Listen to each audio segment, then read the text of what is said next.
HJ-Res, H-Con-Res, HR. What does the nomenclature of a bill suggest that the bill means? We'll talk about that in this edition of Tune In. Hi, folks. Thanks for tuning in. Here's your host, Representative Rick Crawford.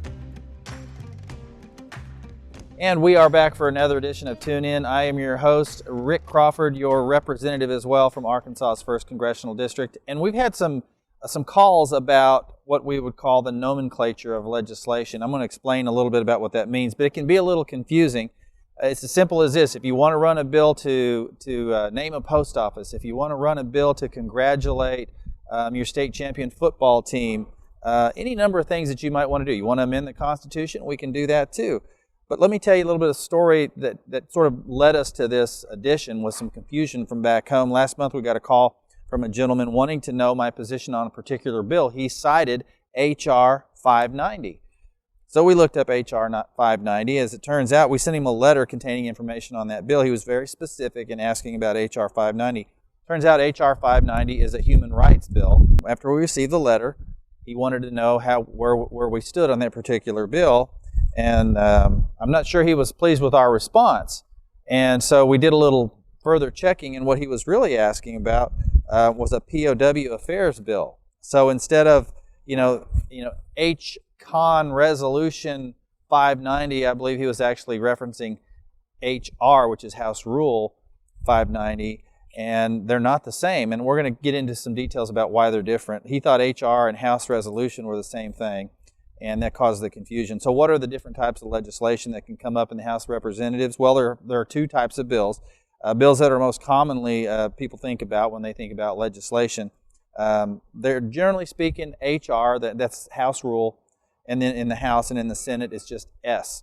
So we're going to get into some details on some of the others. The number is determined by the order in which they're introduced. So that really has no significance. Sometimes it's random, sometimes you're lucky. If you got like H.R. 911, which was maybe a commemoration of the 9/11 memorial type of a thing, that might just be lucky, or it might be that they specifically asked for H.R. 911.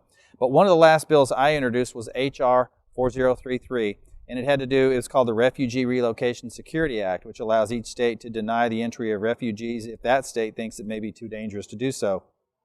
Take a listen to Ted Poe, who introduced a second type of legislation in the House recently. Thank you, Mr. Speaker. I rise today in support of H.Res. 658, condemning the series of terrorist attacks in Belgium carried by Islamic extremists yesterday. And I will yield to the chairman of the Foreign Affairs Committee, Mr. Royce from California. 3 minutes. The gentleman from California is recognized for 3 minutes. That was a resolution also known as a simple resolution. This measure is voted on only in one chamber, so just the House.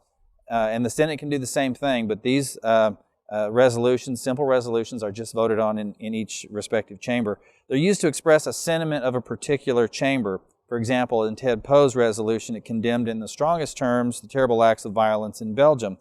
Known as H-Res in the House, S-Res in the Senate, they're not signed by the President, and they don't become law. They just basically express a general feeling about the chamber on a given issue. Now, the next type of legislation is called a joint resolution.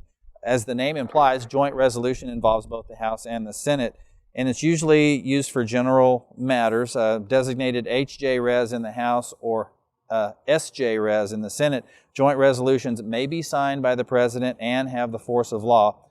A declaration of war, for example, is a joint resolution. Do you want to amend the Constitution? I mentioned that before. You can do that, but you'd need a joint resolution to do so, which is the vehicle for amending our nation's most sacred document. In this case, though, the President doesn't sign that. That requires a two-thirds majority in each chamber, and 3/4 of the state have to ratify it. It's only been done 27 times, but you can, in fact, amend the Constitution. The first joint resolution introduced in this session of Congress was a balanced budget amendment, of which I am a co-sponsor, and you know that I'm a strong advocate for balanced budget amendment resolution. Then the final type of legislation is a concurrent resolution. This is a resolution that deals with internal matters of both chambers, designated as H-Con Res in the House and S-Con Res in the Senate.